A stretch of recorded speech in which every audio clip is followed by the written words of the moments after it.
दीपक राठौर 30 साल की और उनकी वाइफ कृष्णा 27 साल की।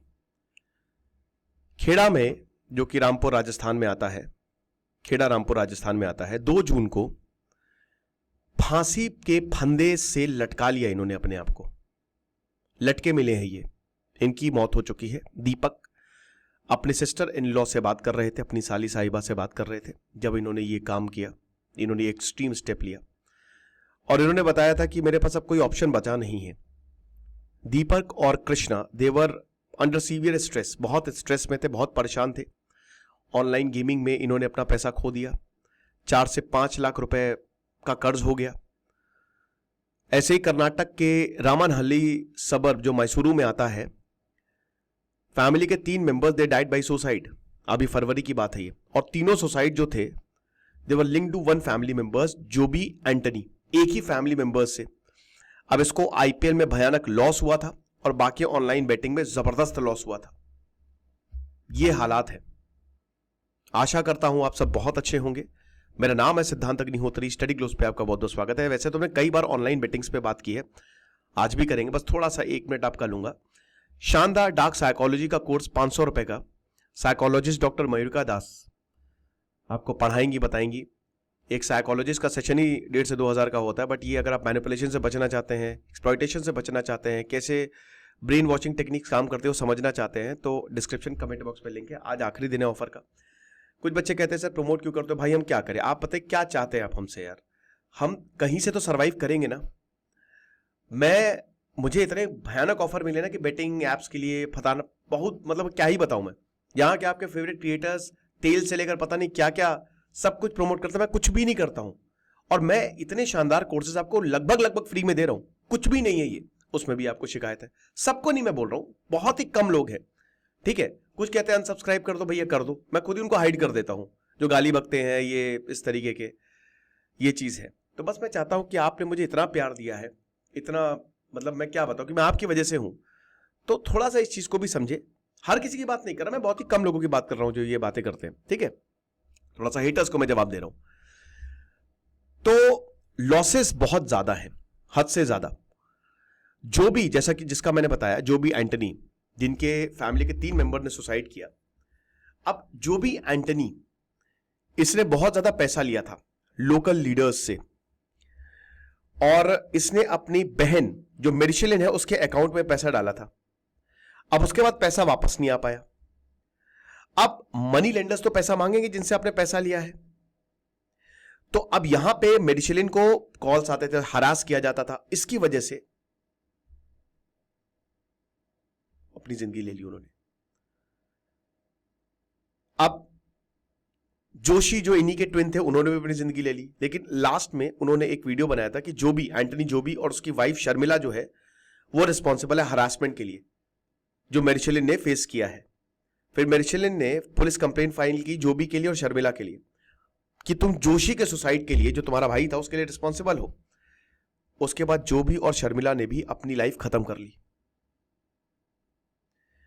22 साल का आकाश अकुला कोंडू विलेज से, तेलंगाना निजामाबाद, उसने जहर खा लिया क्योंकि उसने 5 लाख रुपए खो दिए थे ऑनलाइन बेटिंग ऐप। 6 दिन बाद खेल खत्म। 1 अप्रैल को उसने आखिरी सांस ली। ये कुछ इंस्टेंसेस हैं जो मैं बेटिंग ऐप की बात कर रहा हूं, जिसमें डेट सर्कल ऐसा कि लोग खत्म कर लेते हैं। Supreme court of India petition file की गई थी के पॉल, जो कि तेलंगाना बेस्ड इवेंजलिस्ट है। उन्होंने यूनियन गवर्नमेंट से बोला था कि आप बताइए कि बेटिंग ऐप्स को रेगुलेट करेंगे कि नहीं करेंगे। आप गेम ऑफ लक के तहत जो है इसको बेच रहे हो, सरकार को पैसा, मस्त पैसा मिल रहा है अच्छा खासा। भाई 100%, 100 रुपए में से 50-40 रुपए सरकार रख रही है, ठीक है, और बाकी जो है वो थोड़ा बहुत जो बेटिंग करते हैं उनको मिल रहा है, और मैक्सिमम पैसा जो है इन ओनर्स को जा रहा है। और ये इलीगल है, भारत में नहीं, क्योंकि भारत में गेम ऑफ लक नहीं है, ये गेम ऑफ चांस है। तो गेम ऑफ चांस के तहत आप मतलब एक तरीके से आपको दिमाग यूज करना होता है। क्या बकवास है यार ये, सरकार को इस पे सोचना चाहिए। लोग मर रहे हैं, आप जिनको इतना आइडियलाइज कर रहे हो वो सुपरस्टार्स तो आपको जुआ खिला रहे हैं। आप समझ रहे हो? इनसे आप क्या उम्मीद करोगे? जस्टिस सूर्यकांत और एन कोटेश्वर सिंह, उन्होंने बोला कि हां, ऑनलाइन बेटिंग के बहुत खतरे हैं, पैन इंडिया रेगुलेटरी फ्रेमवर्क नहीं है। और हम आपके साथ हैं, बट आप इस मिसकंसेप्शन में हैं कि ये कानून से रुक जाएगा। बेंच ने ये बोला। बताइए, 1000 सुसाइड हुए हैं तेलंगाना में ऑनलाइन बेटिंग की वजह से। राणा दुगुपति, प्रकाश राज, विजय देवरकोंडा। प्रकाश राज ऐसे तो बहुत सारी चीजें बोलते हैं कि टाइम्स ऑफ इंडिया का बहुत अच्छा आर्टिकल है, टाइम्स ऑफ इंडिया से ही मैं इसको बता रहा हूं। लेकिन ये सेलिब्रिटीज और भारत में भी बहुत सारे, रोहित शर्मा और पता नहीं कितने लोग, मतलब मुझे एग्जैक्ट क्रिकेटर्स का नाम नहीं पता है, बट बहुत जिनको आप आइडलाइज करते हो वो सब आपको क्या बेच रहे हैं? बेटिंग ऐप से बेच रहे हैं। साथ ही साथ शाहरुख खान और अजय देवगन ये सब क्या बेच रहे हैं? पान मसाला बेच रहे हैं। तो क्या आपको इनको फॉलो करना चाहिए? अब क्योंकि आपको लगता है कि इन्होंने बोला है, आपने देखा कि किस पागलपन की फैन फॉलोइंग स्टैम्पीड हो गई बेंगलुरु में, और फिर कुछ बच्चे बोल रहे थे कि भैया वो क्यों नहीं रिस्पॉन्सिबल है यार? कैसी बात कर रहे हो आप लोग? कमेंट बॉक्स में आप लोग कह रहे हो विराट कोहली रिस्पॉन्सिबल नहीं है, आरसीबी रिस्पॉन्सिबल नहीं है। भाई मैं अगर मुझे पता होता कि मेरी वजह से इतनी ज्यादा भीड़ आएगी और कोई प्लानिंग नहीं है, मैं नहीं करता। तुरंत मैं कहता नहीं भैया छोड़ दो इसको। पॉलिटिशियंस का इसमें बहुत बड़ा हाथ है।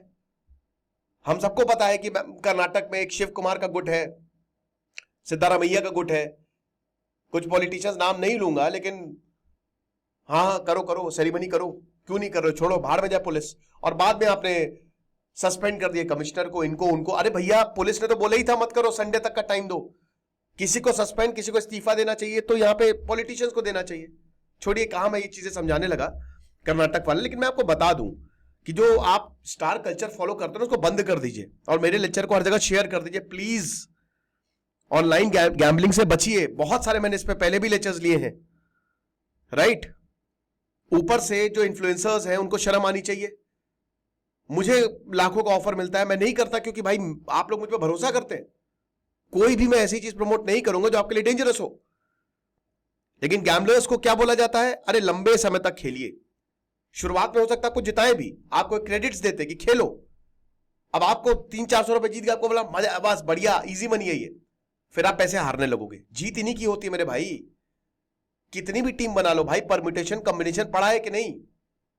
मैथ्स का कंसेप्ट, करोड़ों कॉम्बिनेशन में एक कोई में आप जीत सकते हो, तो कुछ भी बना लो यार, कैसी भी टीम बना लो, आप नहीं जीतोगे। जीतेंगे बहुत कम, लाखों में एक। लेकिन क्या होता है कि आपने पहले पैसे कमाए, उसके बाद पैसे आपने गवाए। अब जब आपने पैसे गवाए, क्योंकि हर चीज के लिए, टीम बनाने के लिए भी पैसा देना पड़ता है, रजिस्ट्रेशन के लिए भी शायद पैसा देना पड़ता है, हर चीज के लिए पैसा देना पड़ता है। तो जैसे ही आप पैसे कमाओगे तो आप उसको रिकवर करने के लिए पैसे लगाओगे, फिर आप और पैसे कमा दोगे। जैसे 1000 रुपए रिकवर तो हो जाए, उसके लिए आपने और पैसा लगा दिया। अब वो 1000 के 3000 का लॉस हो गया, 10,000 का लॉस हो गया, 50,000 का लॉस हो गया। तो रिकवर तो करना, रिकवर करने में आप ऐसे सर्कल में फंसते हो। और जब तक आपको होश आता है बोलते ये क्या हो गया, देखो जितना भी लॉस हुआ है अभी रुक जाओ, दैट्स इट। और हर किसी के पास खुद का पैसा तो है नहीं, कोई मम्मी का पैसा ले रहा है, कोई परिवार का पैसा ले रहा है, कोई लोन ले रहा है, जैसे यहां इस केस में आपको दिख रहा है। ये चीज है, ये एक मिराज होता है मेरे भाई। This is a loss chasing, जिसको आप चेस कर रहे हो, ये लॉस है, ये game of skill. Sorry, game of skill जो है, गेम ऑफ लक तो आप, हमारे कानून में ये सही नहीं, लेकिन आर्टिकल 19 में कॉन्स्टिट्यूशनली प्रोटेक्ट, इसको अमेंडमेंट करके हटाए यार। Game of chance is not protected, तो ये तो एक्स्ट्रा कॉमर्शियल है, इसमें तो आप नहीं कर सकते गेम ऑफ चांस। लेकिन गेम ऑफ स्किल जो है, अब बता रहे हैं कि ये टीम बनाने स्किल का गेम है, पोकर स्किल का गेम है, हॉर्स रेसिंग स्किल का गेम है। हॉर्स रेसिंग में आप देखोगे कौन सा घोड़ा है, जो जॉकी होता है ना, कि उसमें यार ये कुछ समझ नहीं आता मुझे, क्या कर रहे हैं हम, कैसे कर रहे हैं, लोग तो मर रहे हैं ना। आप देखो ना कि कोई गेम कैसा है, गेम ऑफ स्किल को छोड़ो, बस उसमें देखो कि समाज पे क्या असर पड़ रहा है। लोग मर रहे हैं, 1000 से ज्यादा सुसाइड है, और जिन्होंने सुसाइड नहीं किया है, जो झेल रहे हैं, वो भी बहुत ज्यादा परेशान है। हम नहीं चाहेंगे कि कोई ऐसी न्यूज सामने आए जो गलत हो। हमको हर जिंदगी को बचाना है। तो आप देखिए, और मैं आपसे भी बोलूंगा कि अगर आप इसका शिकार है, आप परेशान मत होइए, बिल्कुल परेशान मत होइए, आप अथॉरिटी से कांटेक्ट करिए। आप बेझिझक जो है अपने अंदर हिम्मत लाइए, जो हो गया सो हो गया। अपने आप रिग्रेट मत फील करो यार, रिग्रेट, अगर तुम मेरी बात सुन रहे हो तो कोई बात नहीं, ये लाइफ है, ये होता रहता है, ठीक है, छोड़ दो। ये अपने अंदर हिम्मत लाओ, मेहनत करो, बोलो कि कोई बात नहीं, ये आज के बाद नहीं करूंगा मैं। और मैं तो ये बोलूंगा कि अगर तुम्हारे साथ ऐसा हुआ है तो वीडियो बनाओ, यूट्यूब पे डालो प्लीज। यूट्यूब पे जितना हो सके अपने आप वीडियो बना के डालो और अपना एक्सपीरियंस शेयर करो और सरकार तक पहुंचाओ कि उनको पता तो चले।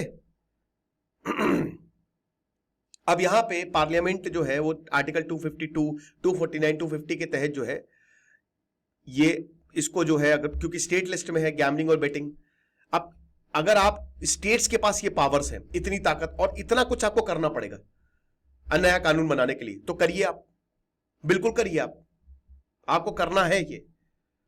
स्टेट वाइज है रेगुलेशन। गोवा, दमन, सिक्किम में जाइए तो यहां पे कसिनो है। गोवा, सिक्किम में तो लैंड बेस्ड और ऑफशोर कसिनो है। सिक्किम में तो एक रेगुलेटरी फ्रेमवर्क है ऑनलाइन गेमिंग में। वेस्ट बंगाल में भी पोकर, हॉर्स रेसिंग होती है, अदर फॉर्म्स ऑफ गैम्बलिंग भी होती है। नागालैंड में भी लाइसेंस्ड स्किल बेस्ड गेम आपको देखने को मिलेंगे। आंध्र प्रदेश, तेलंगाना में स्ट्रिक्ट लॉज तो है, बट ऑनलाइन गेमिंग और बेटिंग के लिए नहीं है। मैं तो राज्य से बोलूंगा कि भैया आप अपने हिसाब से देखिए, इसको रेगुलेट करिए। और गैम्बलिंग के साथ साथ बहुत सारी चीजें और भी आती है, बहुत सारी ऐप, ये कोई अच्छी चीज थोड़ी ना है जुआ खेलना। गैम्बलिंग महाराष्ट्र में इलीगल है, हॉर्स रेसिंग और लॉटरीज के अलावा। उत्तर प्रदेश, बिहार में भी गैम्बलिंग इलीगल है, हॉर्स रेसिंग के अलावा। ये चीज है। तो कॉमन थंब रूल क्या है जो गैम्बलिंग को गेम इन इंडिया से, वही गेम ऑफ स्किल। ठीक है कि स्किल पे है तो कोई प्रॉब्लम नहीं है। और ये एंट्री 34 में आती है और entry 62 state list, entry 32 centre और 62 स्टेट लिस्ट में आती है, जो हमारा 7th schedule of the constitution है। तो इसीलिए बड़ा मुश्किल होता है कि इसको कैसे करें। तो ये सब चीजें, मतलब इसमें आपको पार्लियामेंट को एक तो सब सारे राज्यों की सहमति लेनी पड़ेगी, नेशनल इंटरेस्ट आर्टिकल 249 उसमें, और उसके बाद फिर आर्टिकल 250 कि इसमें पार्लियामेंट के पास पावर है कि स्टेट लिस्ट पे जो भी मैटर आए उसको इमरजेंसी के तहत उसको हम लेजिस्लेट कर सके। मार्केट बढ़ता ही जा रहा है, 3 लाख करोड़ का अंडरग्राउंड मार्केट है। जुलाई 2018 की लॉ कमीशन की रिपोर्ट है, उसने यही बोला कि सरकार जो है बेटिंग को तुरंत लीगलाइज कर दे, या फिर मतलब लीगलाइज करने का मतलब ये कि इसको रेगुलेट किया जा सके। इलीगल है तो और डेंजरस है, ये अंडरग्राउंड है और सरकार ने स्टेप्स नहीं लिए। अब देखिए इसमें सरकार को भी लॉस हुआ है, ऐसा नहीं सरकार को नहीं लॉस है। या तो पूरा बंद कर दो, लीगलाइज करके इसको रेगुलेट करो। लॉ कमीशन जो है भारत का जो यूनिक कल्चरल, सोशल और इकोनॉमिक कंटेक्स्ट है उसके हिसाब से अब बैन जो है वो सबसे बढ़िया रहेगा, लेकिन बैन कुछ होगा तो फिर वही है कि अंडरग्राउंड एक्टिविटीज होने लगेगी। अब गेम ऑफ लक भी हो रहा है, मैं बता तो रहा हूं। फिक्की की रिपोर्ट देखिए, इलीगल बेटिंग जो है वो 3 लाख करोड़ तक पहुंच गई। 3 लाख करोड़, 3 लाख करोड़। 5 लाख करोड़ की तो ससुर हमको इकोनॉमी बनना है। ऊपर से स्मार्टफोन और आईपीएल जब से आ गया है, ये 6 लाख करोड़ पे पहुंच गई है। यही गड़बड़ है और इसमें फिर सरकार को भी लॉस हो रहा है। तो आप इसको लीगलाइज करिए, रेवेन्यू कमाइए, बताइए आप राज्यों को। 12 साल में रिपोर्ट जब से पब्लिश हुई है, सेफली अज्यूम किया जा सकता है कि अभी ये और ज्यादा बढ़ेगा। अब आईपीएल और बहुत सारे लीग्स आ गए हैं, ढेरों लीग्स आ गए हैं जिसमें सट्टा लगता है, तगड़ा लगता है।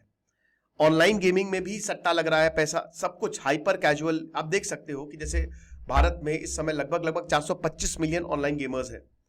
बड़ा सेगमेंट है ये ऑनलाइन गेमिंग की अगर बात करते हैं तो। लॉ कमीशन रिपोर्ट जो आई है उसने स्पोर्ट्स बेटिंग और बाकी फॉर्म ऑफ गैम्बलिंग में डिफरेंस से डिस्टिंग्विश किया है।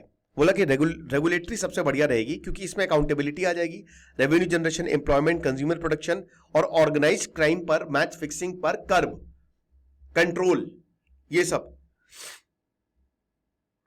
टोटल बैन जो है वो शायद इसको इरेडिकेट ना करे, लेकिन मेरे हिसाब से टोटल बैन लगाना चाहिए। That's what I think.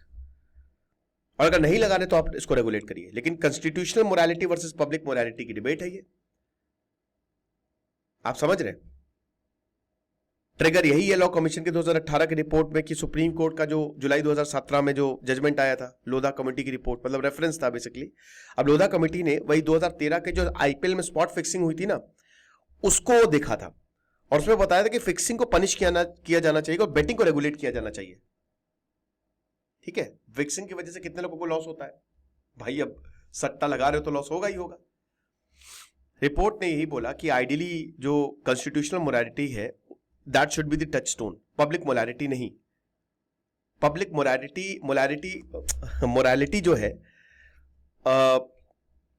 कि बेटिंग और गैम्बलिंग लीगल है कि नहीं उसको छोड़िए, बेटर ये है कि आप कॉन्स्टिट्यूशनल मोरालिटी पे जाए। लेकिन कॉन्स्टिट्यूशन तो यही कहता है कि आप गेम ऑफ जो चांस है उसको छोड़िए, उसको खत्म करिए, लेकिन गेम ऑफ स्किल बढ़िया है।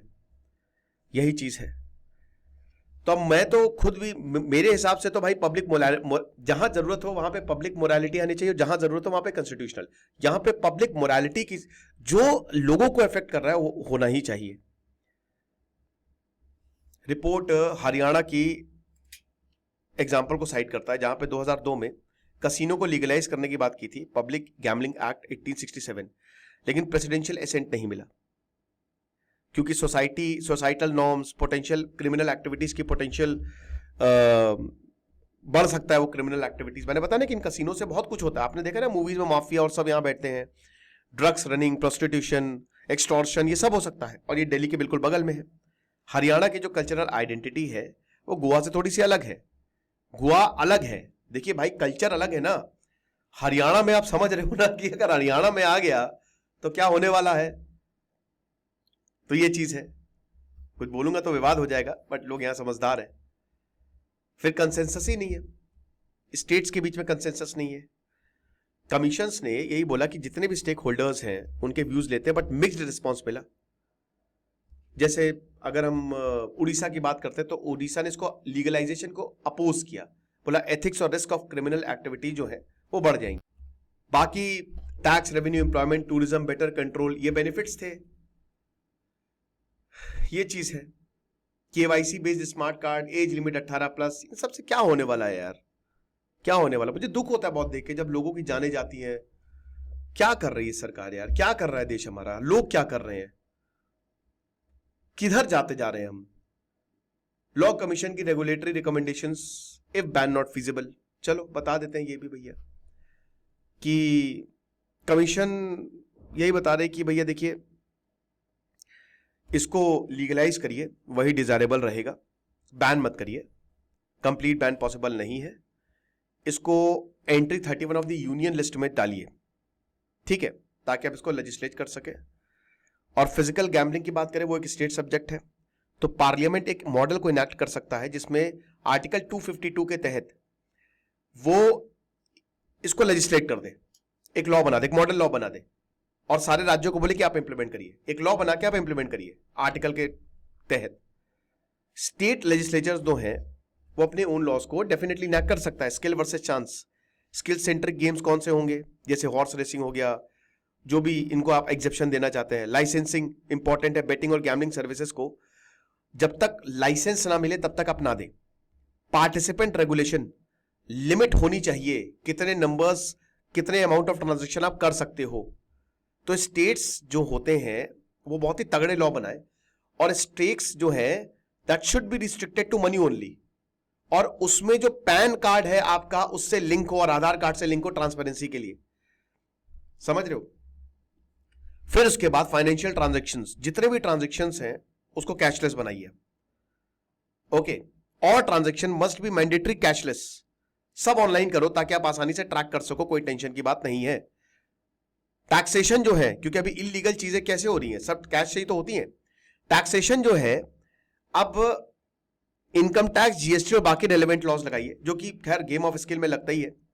फॉरेन इन्वेस्टमेंट, फीमा और एफडीआई पॉलिसी जो है उसको अमेंड करिए, ताकि आप लाइसेंसिंग, कसिनो और ऑनलाइन गेमिंग की लाइसेंसिंग को इनकरेज कर सके। जो आईटी रूल्स है उसको भी अमेंड करिए आप, ताकि आप इलीगल गैम्बलिंग को डाल सके, कि अगर कोई प्रॉब्लम होती है तो ऐसा नहीं है कि आप भाग जाएं। जैसे इंटरमीडियरी में क्या है कि फेसबुक एक इंटरमीडियरी है, यानी कि आपने पोस्ट किया किसी पर्टिकुलर इंसान के तहत, तो फेसबुक थर्ड पार्टी है, आपके ऊपर केस होगा। ऐसा नहीं है, फेसबुक के ऊपर भी केस होगा। तो यही जो गैम्बलिंग, ये जो रूल है ना, इसको भी अमेंड करिए कि जो इंटरमीडियरी है ना वो भी रिलायबल है, जो कंपनीज है बड़ी बड़ी बेटिंग, वो भी रिलायबल है इस गेम को खिलाने के लिए। क्योंकि वो तो ये कह के निकल जाती है कि भैया हमने थोड़ी ना किसी को बुलाया था खिलाने के लिए, वो खुद आ गए। ये चीज है। बाकी और भी लीगल अमेंडमेंट्स हो, जैसे कॉन्ट्रैक्ट लॉ रिफॉर्म बहुत इंपॉर्टेंट है, सेफ गार्ड्स क्रिमिनलिटी, जैसे बाकी जैसे अब नेशनल स्पोर्ट्स डेवलपमेंट कोड है, ठीक है, या ऐसे ही इसी तरीके के कोड जो है वो आना चाहिए। जैसे इंडियन कॉन्ट्रैक्ट एक्ट सेक्शन 30 का है, उसको अमेंड करना चाहिए कि लाइसेंस ऑपरेटर्स या कसिनो जो है, कितनी आपको ट्रांजैक्शन जो है वो एग्जेम्प्ट करनी है। तो इससे क्या होगा ना कि अगर आप जीतोगे उसको ट्रैक किया जा सकेगा, लीगली असर्ट किया जा सकेगा। और सेफ गार्ड्स जैसे कोई माइनर ना आए, कोई कस्टमर भाई ऐसा ना हो जिसके पास पैसा ही नहीं है, कोई इंप्लॉय अकाउंट एडिट हो प्रॉपर, और मैच फिक्सिंग और स्पोर्ट्स फ्रॉड को खत्म किया जाए, क्रिमिनलिटी क्रिमिनल ऑफेंस बनाया जाए। तो ये चीजें हैं। तो इनिशियल एक्सपोजर अभी यही हो रहा है ना कि ज्यादातर माइनर्स में बहुत इन्वॉल्व हो रहे हैं, फिर उसके बाद आप इंटरेस्टेड लेते हैं, फिर आपकी ग्रोथ बढ़ती जाती है, ऑब्सेशन बढ़ता जाता है, और उसके बाद एडिक्ट हो जाते हैं। अभी हमारे जैसे लोग तो समझेंगे, लेकिन बहुत लोग नहीं समझेंगे, जो छोटे हैं उनको बाद में समझ में आता है कि हमने क्या कर दिया। यही चीज है। बाकी आपको क्या लगता है मुझे कमेंट बॉक्स में बताइएगा। डार्क साइकोलॉजी का कोर्स आप अवेल कर सकते हैं। तो मैं तो यही बोलूंगा कि आप परेशान मत होइए, अगर हो भी गया है, वीडियोस बनाइए, सपोर्ट में सरकार तक ये बातें पहुंचाइए ताकि उनको समझ में आए। खुश रहिए, पढ़ते रहिए। दिस इज सिद्धांत अग्निहोत्री साइनिंग ऑफ।